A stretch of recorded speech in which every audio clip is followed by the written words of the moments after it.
하겠습니다. 오늘 말씀은 익숙한 성경 이야기입니다. 선한 사마리아인의 비유입니다. 아마 처음 교회 나오신 분들도 이 이야기를 한 번쯤 들어봤을 수도 있습니다. 저도 어렸을 때 아동부에서 이 선한 사마리아인에 해당하는 내용으로 연극을 했던 기억이 있습니다. 그때 제가 어떤 역할을 맡았을 것 같습니까? 사마리아인을 맡았으면 좋았을 텐데 저는 제사장을 맡았습니다. 그 연극을 어린이들을 대상으로 하다 보니까 현대 스타일로 이제 성경을 바꿔서 제사장을 이제 목사. 이제 저의 역할은 이제 성경의 제사장인데 그 연극에서는 목사였습니다. 길가에 다쳐서 쓰러진 사람을 제가 보고 그 사람을 보고 안타까운 마음을 연기한 다음에 예배 시간이 늦었다고 대사를 한번 외치고 그리고 도망가는 역할이 저의 역할이었습니다. 선한 사마리아였으면 이미지라도 좋았을 텐데 길거리에 쓰러져 있는 사람을 보고 안타깝지만 내가 예배 인도를 해야 돼 하고선 도망가는 목사의 역할이었습니다. 그 뒤로 저는 선한 사마리아인의 비유를 읽을 때마다 그 제사장이 참 안타까웠습니다.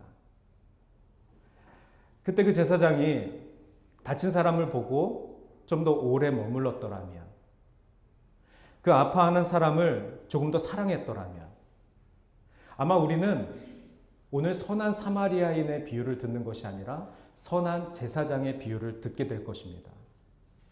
그런데 성경 어디에도 예수님은 선한 제사장이라는 이름을 일컬으신 적이 없습니다. 그래서 너무 안타깝습니다. 하나님을 안다고 하면서 사랑을 표현하지 않는 것, 그것이 이 이야기에 나오는 제사장의 모습이었습니다. 오늘 예수님께서 단순히 선한 사람이 되어라 라는 마음으로 이 선한 사마리아인의 비유를 말씀하신 것이 아닙니다. 초대교회 성도들은 예수님을 믿는 삶의 실천으로 그 삶의 실천이 믿음으로 표현된 것입니다. 그래서 오늘 선한 사마리아인의 비유를 통해서 초대교인들의 믿음의 삶은 어땠을지, 그리고 오늘날 살아가는 우리 기독교인이 과연 이 이야기를 통하여서 예수님의 어떤 메시지를 듣고 적응해야 하는가?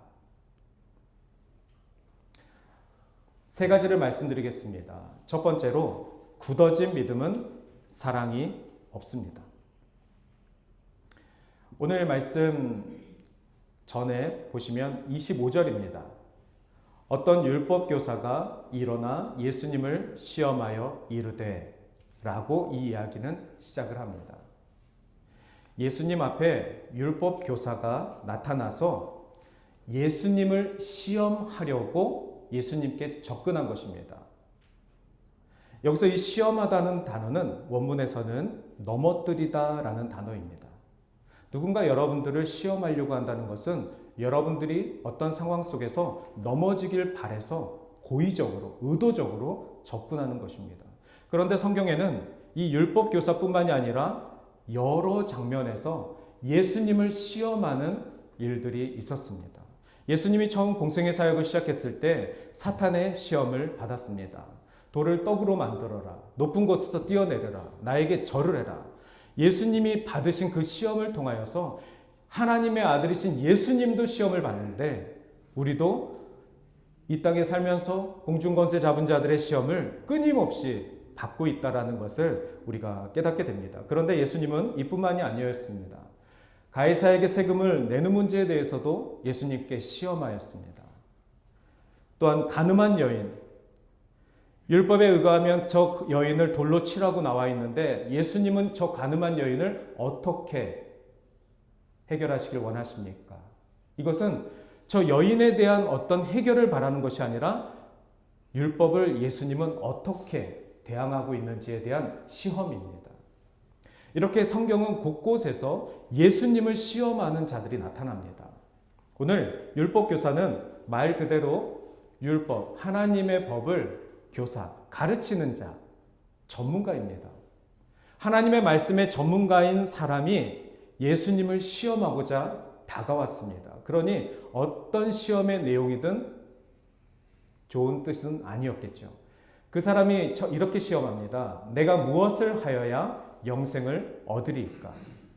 이 질문은 얼핏 보면은 우리 기독교인이 원하는 예수를 믿고 구원받고 영생을 얻는, 마치 영생을 얻는 방법에 대해서 물어보는 것 같습니다. 그러나 이것은 율법교사가 시험하는 내용입니다. 그래서 영생이라는 단어 대신에 그 전에 무엇을 하여야 라는 단어에 더 이 율법교사의 의도가 있습니다. 이것은 단순히 율법교사만이 아니라 오늘날 살아가고 있는 우리 크리스찬들에게도 동일하게 이 마음들이 끊임없이 솟아난다는 것입니다. 누구 앞에서요? 하나님 앞에서요. 하나님, 제가 무엇을 해야 하나님 저를 축복하시겠습니까? 하나님, 제가 어떻게 하면 하나님 제 기도 들어주시겠습니까? 하나님, 제가 어떤 방법을 취하면 저에게 영생을 주시겠습니까? 우리는 끊임없이 신앙생활에서 제가 무엇을 하면 이런 조건을 붙입니다. 마치 이것은 율법교사가 예수님을 시험하듯 우리는 끊임없이 우리의 구원자 되신 예수님을 시험하고 있습니다. 의도성을 가지고 예수님께 물어보는 것입니다. 하지만 우리는 분명히 알고 있습니다. 영생은 하나님의 은혜가 아니고서는 얻을 수 없습니다. 하나님의 은혜 대신 예수 그리스도 아니고서는 그 영생은 얻을 수가 없습니다. 사람이 무엇을 하든 율법교사가 모든 율법을 다 지켜도 예수를 믿지 않으면 그 영생을 누릴 수가 없습니다. 우리가 구원을 받은 것은 우리의 공로가 아니라 예수 그리스도의 은혜라는 것을 믿으시길 바랍니다. 그러면 어떻게 우리의 믿음이 굳어지고 있습니까? 우리는 분명히 복음을 알고 있고 예수를 믿고 구원받고 영생 가운데 소망을 갖고 살아가는 자들인데 왜 우리 크리스찬들의 믿음이 굳어져 가고 있는 것입니까? 어느 권사님께서 전도를 하셨습니다. 그 권사님은 미소가 너무나도 아름다우신 교회 대표적인 믿음 좋으시고 성격 좋으신 분이셨습니다. 그래서 그 권사님이 전도를 했을 때 도대체 그 권사님의 그 전도에 따라가지 않을 수가 없었던 것입니다. 이렇게 좋은 분이, 이렇게 신앙이 훌륭하신 분이 나를 예수님께 초청하는데 가야지. 그렇게 해서 우리가 교회에 전도되었습니다. 그런데 만약에 그 권사님이 더 이상 미소 짓지 않으신다면 무슨 일이 있었겠죠? 그 권사님이 집안일이 있었든지 개인적인 건강에 문제가 있었든지 아니면 하나님과의 어떤 풀리지 않은 시험이 당했든지 무슨 일이 있었겠죠. 그런데 그분의 표정에 미소가 사라진 것입니다. 그러면 그 미소를 보고 교회에 따라온 사람은 그 권사님의 행복한 한마디, 겉면의 그 따뜻한 사랑을 바래서 교회에 온 사람은 이렇게 말하겠죠. 권사님 변했어요. 권사님 믿음이 변하신 것 같아요. 권사님 나에 대한 사랑이 변하신 것 같아요. 우리는 이렇게 굳어져가는 우리들의 모습을 누군가의 시선을 통해서 발견될 수 있습니다.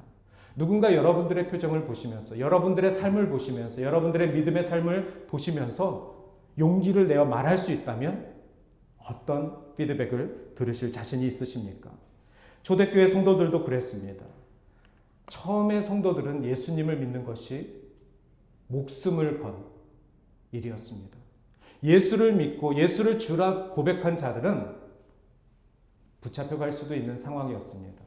그래서 비밀리에 다락방에 모였고 비밀리에 믿음의 공동체 가운데 모였고 그 가운데에서 내가 예수를 믿고 구원받았음을 기뻐하던 초대교인들이었습니다. 그렇게 위험을 무릅쓰고 공동체까지 왔는데 시간이 지나 더 이상 나를 웰컴하지 않고 더 이상 나를 환영하지 않고 나를 반기지 않는 그 교인들을 보면서 한두 명 계속해서 떠나갔을 수도 있습니다. 그러나 초대교회의 역사 가운데에는 박해와 환란이 가득해서 그런지 더욱 그 공동체가 결연해지고 단단해지고 더욱더 믿음이 왕성해졌다라고 되어 있습니다. 어쩌면 교회가 너무 힘들어서 신앙생활하는 것이 힘들고 믿음이 굳어져가고 표정이 굳어져가는 것이 아니라 더 이상 사탄의 공격이 없고 더 이상 믿음에 어려움이 없을 때 우리는 이전에 뜨거웠던 신앙들을 굳어져가는 믿음으로 이른 미소로 그렇게 표현하고 있는지 모르겠습니다. 하나님을 사랑한다는 말을 하면서 사랑을 표현하지 않는 것, 하나님의 말씀을 알면서 긍휼을 베풀지 않는 것, 교회를 다니는데 예수님 없이 살아가는 삶. 사랑이 실천되지 않으면 굳은 믿음입니다.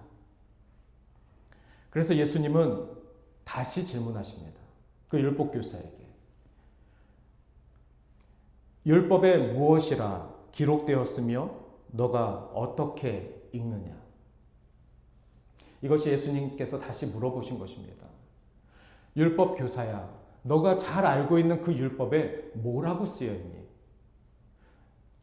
무엇을 해야 영생을 얻겠습니까? 라고 질문을 했는데 예수님은 오히려 대답 대신에 율법교사야, 율법에 뭐라고 써있니? 라고 질문을 하셨습니다.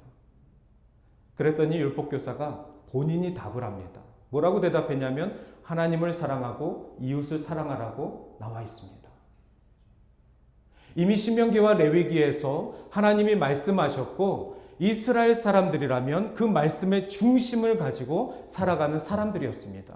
율법교사는 더 그 말씀을 알고 실천하고 가르치는 사람이었죠. 이미 답을 알고 있었습니다. 이미 여러분들도 답을 알고 있습니다.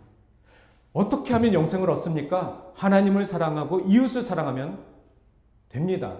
그런데 우리는 그것을 잘 하지 못하고 있습니다. 예수님께서는 그 말씀을 들으시면서 맞다. 그대로 행하면 된다. 오늘 우리가 읽은 말씀 바로 전까지는 이런 내용들이 있었습니다.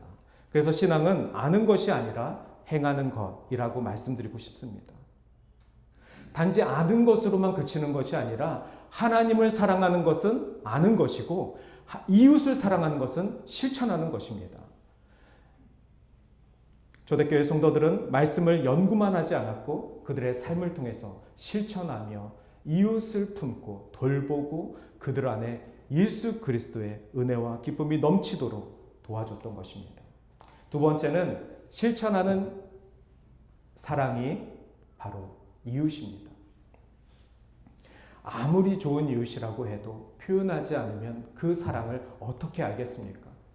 아무리 내가 좋은 이웃이 되고 싶다고 말을 해도 내가 누군가에게 표현하지 않는다면 그것은 나만 아는 실천입니다. 율법교사는 다시 물어봅니다. 이렇게 그 사람이 자기를 옳게 보이려고 예수께 여짜오되 그러면 내 이웃이 누구입니까? 이게 두 번째 율법교사의 시험입니다. 첫 번째는 내가 무엇을 해야 영생을 얻겠습니까? 라는 질문을 했는데 두 번째는 그러면 하나님을 사랑하는 자가 이웃을 사랑하려고 하는데 그 이웃의 범주가 어디까지입니까? 이거를 예수님께 물어본 것입니다. 오늘 우리의 메시지는 바로 이 부분입니다. 우리 모두 다는 하나님을 사랑하는 자들이고 예수 그리스도의 이름으로 구원을 받은 자들입니다. 하나님을 사랑하는 것에 의심의 여지가 없습니다. 그렇다면 우리는 어떤 이웃을 사랑하고 있습니까? 어디까지 사랑하고 있습니까? 혹 우리의 이웃사랑은 제한적이지 않습니까? 이 질문한 사람은 누구는 사랑해야 하고 또 아마 솔직히 이렇게 말씀하고 싶었던 것 같습니다. 누구는 사랑하지 않아도 될까요? 제가 지금 생각나는 몇 명이 있는데 하나님, 제가 그 사람들은 도저히 사랑할 수가 없습니다. 이유가 있습니다. 제 말 좀 들어보세요. 제가 그들을 왜 사랑하지 못하는지에 대한 이유를 철저하게 대보겠습니다. 하나님, 제발 그들을 사랑하라고 말하지 말아주세요.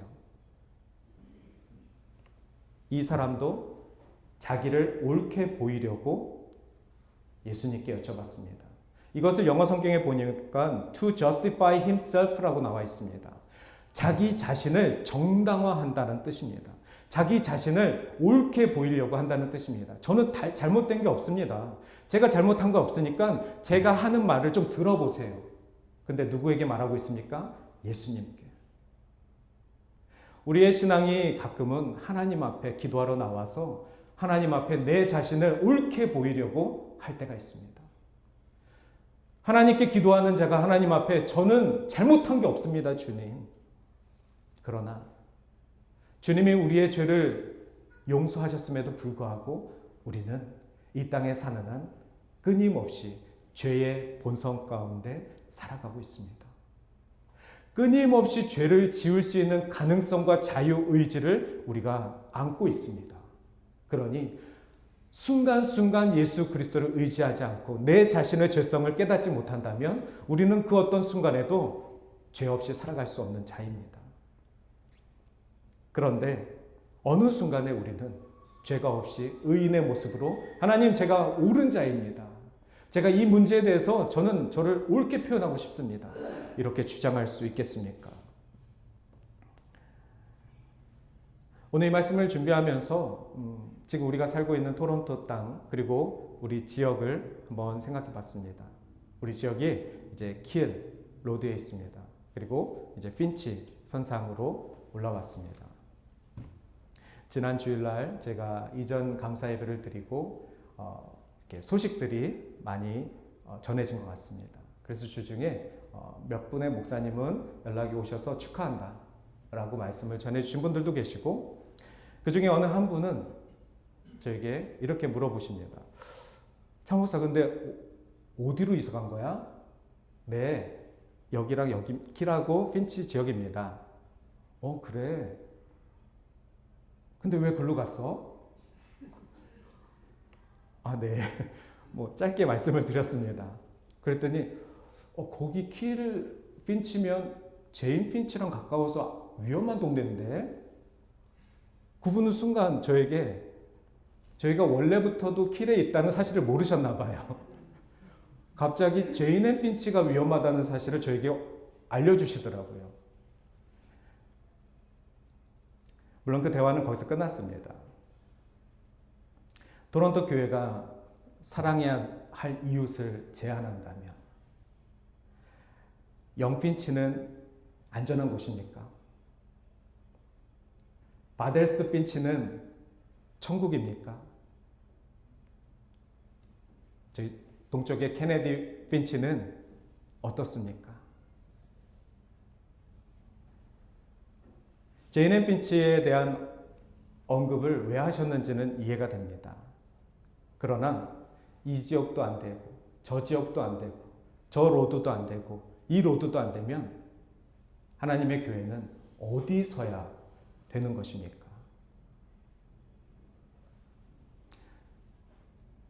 하나님께서 우리 교회에 부르신 사명이 있는 줄 믿습니다.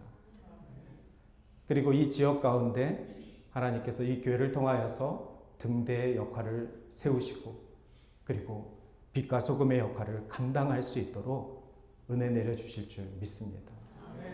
그것은 단순히 지난주서부터가 아니라 40년 전부터 이 지역에서 동산을 사랑하시는 하나님의 은혜인 줄 믿습니다. 어느 목사가 어느 사람이 걱정을 한들 제가 지난주에 말씀드렸죠.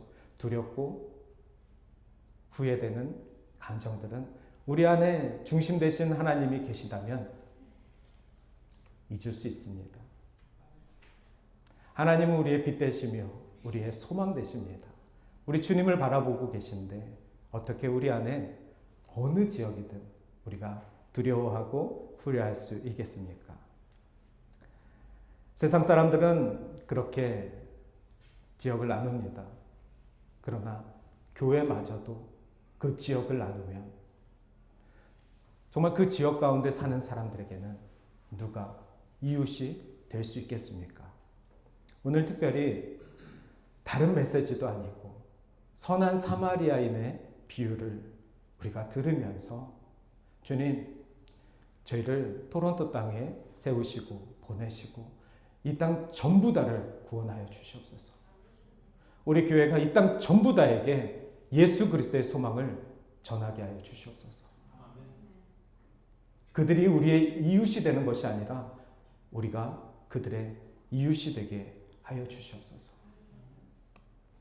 오늘 선한 사마리아인의 비유를 예수님이 이렇게 말씀하십니다. 예루살렘에서 여리고로 가는 그 험한 길에서 한 유대인이 강도를 만나 거의 죽게 되었다. 그때 제사장이 지나갔습니다. 상처 입은 사람을 보았습니다. 그런데 그냥 지나갔습니다. 레위인도 곧 이어서 지나갔습니다. 그런데 그 레위인도 그냥 지나갔습니다. 부정을 탈까봐, 아니면 도적대들이 아직 숨어 있어서 해를 입을까봐, 아니면 자기의 중요한 일이 있어서 그냥 지나갔을 수도 있습니다. 그런데 공교롭게도 한 유대인이 강도를 만나 쓰러져 있는데 유대인이었던 제사장과 유대인이었던 레위인은 지나갔습니다. 그리고 놀랍게도 한 사람이 멈췄는데 그는 사마리아인이었습니다. 사마리아인은 유대인들과 원수 관계에 있는 사람들입니다. 간략하게 말씀을 드리면은 북이스라엘이 멸망했을 때 아수르는 북이스라엘 사람들이 혈연 공동체라는 것을 알고 혼혈 정책을 썼습니다. 오직 하나님만 예배하는 것을 알고 이방신들을 섬기게 했습니다. 그래서 북이스라엘이 멸망하고 나서 그 지역을 지배하고 있던 아수르는 이스라엘을 다른 민족과 혼혈시키고 그리고 많은 이방신들, 우상들을 북이스라엘에서 제사하게 했습니다. 그리고 나서 남유다, 남이스라엘도 멸망당했습니다. 바벨론으로 다 쫓겨갔죠. 나중에 성전 재건 때문에 바벨론에서 다시 예루살렘 재건을 위해서 돌아왔을 때 남유다 사람들이 이 북이스라엘의 혼혈된 민족을 인정하지 않은 것입니다. 너희들은 우리와 다른 민족이야. 우리는 유대인들의 민족이고 너희들은 혼혈족이야. 그래서 사마리아인들을 동물처럼 취급한 것입니다. 그 정도로 서로 미워했는데 문제는 이스라엘의 예배 처소 성전은 예루살렘입니다. 그런데 이 북이스라엘 그리고 사마리아인들이 너무 무시를 받다 보니까 우리도 성경이 있고 우리도 하나님을 예배하는 자들인데 그래서 그들이 그리심산에 따로 성전을 만듭니다. 즉 이스라엘 가운데 성전이 나뉜 것입니다. 내 성전에서 드리는 하나님이 최고다라고 두 민족이 싸운 것입니다. 유대인도 사마리아인을 미워했지만 사마리아인도 유대인을 미워했을 것입니다.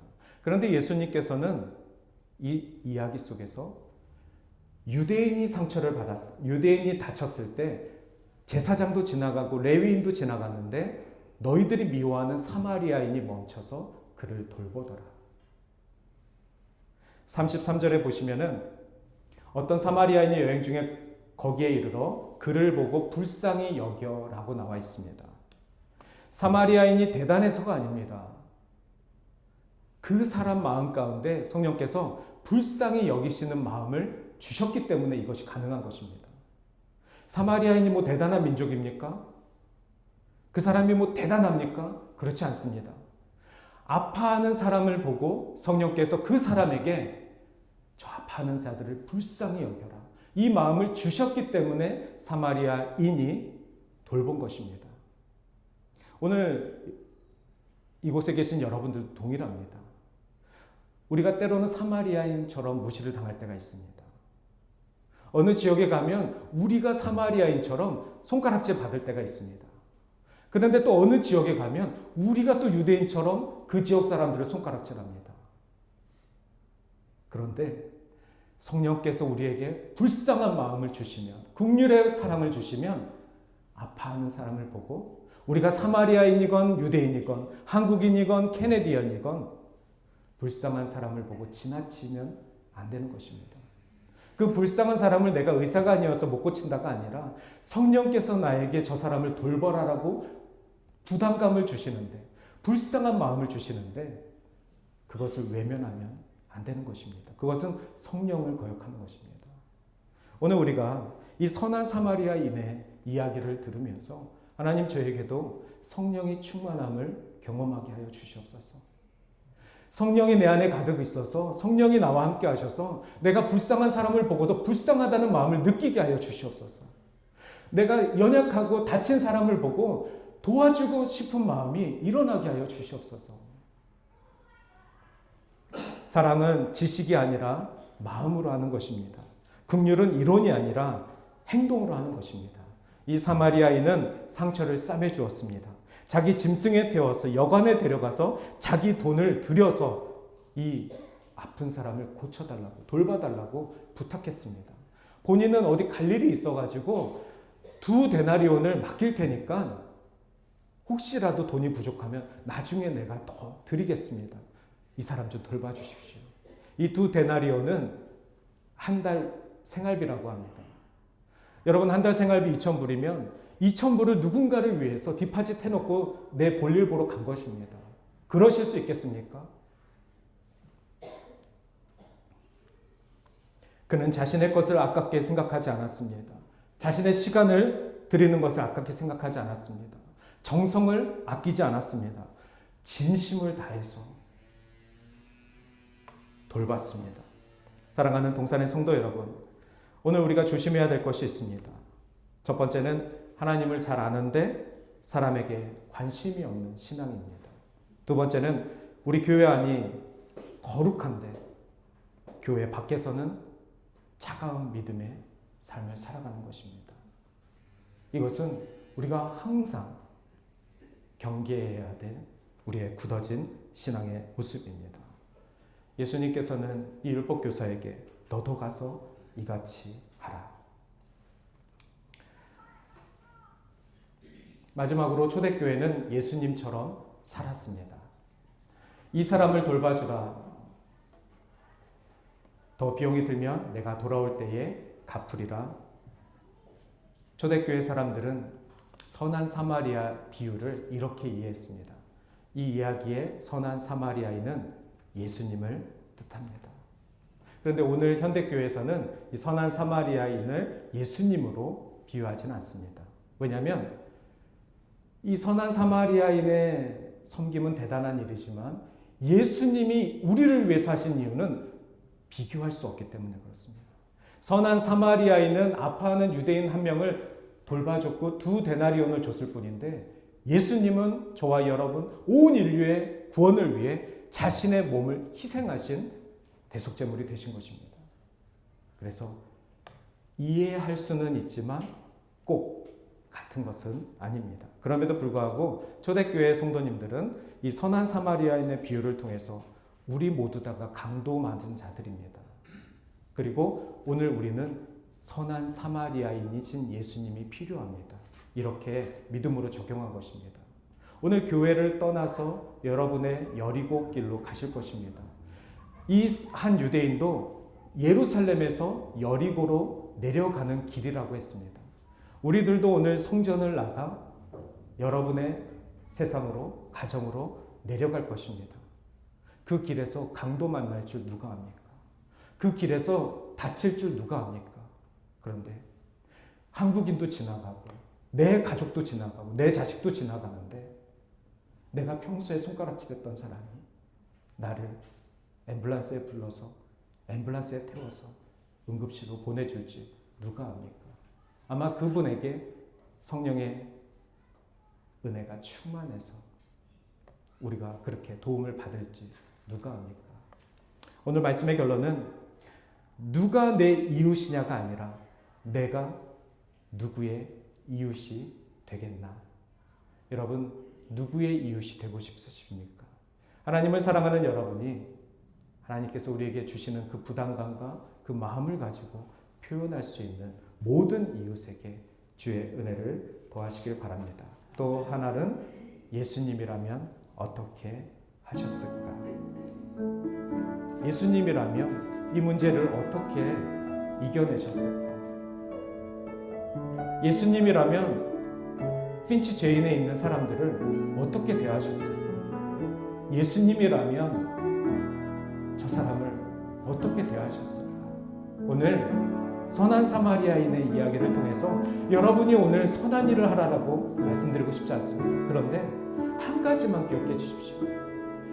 예수님이라면 이 문제를 어떻게 대하셨습니까? 주님 보좌 앞에 나아가 함께 찬양하시겠습니다.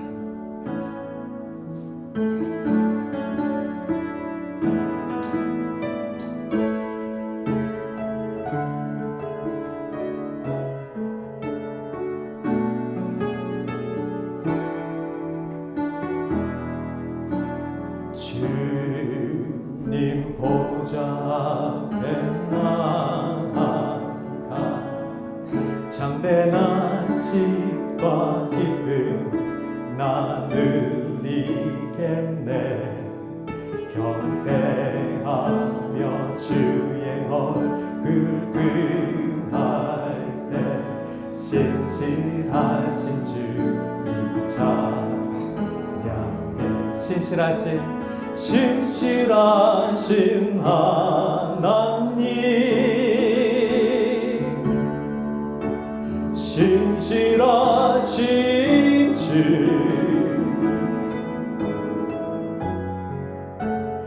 나의 주 하나님은 신실하신 주님.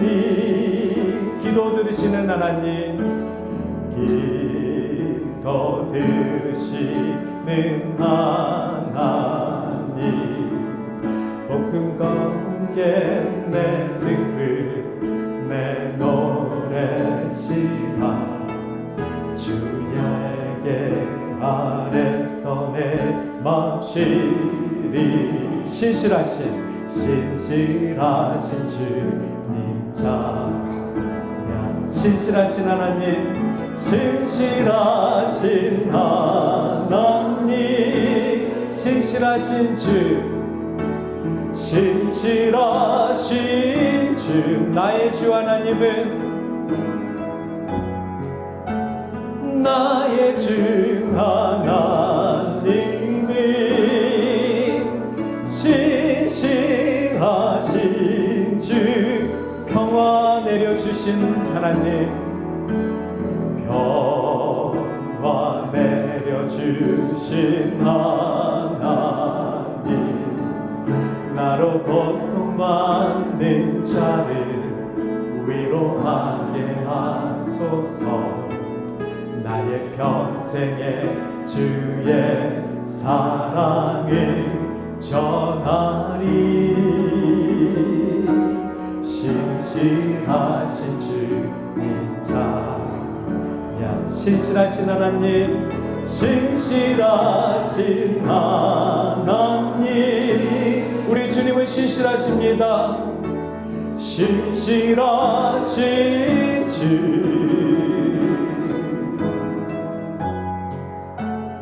나의 주 하나님은 신실하신 주님. 이 시간 우리 합심하여 함께 기도하겠습니다. 신실하신 우리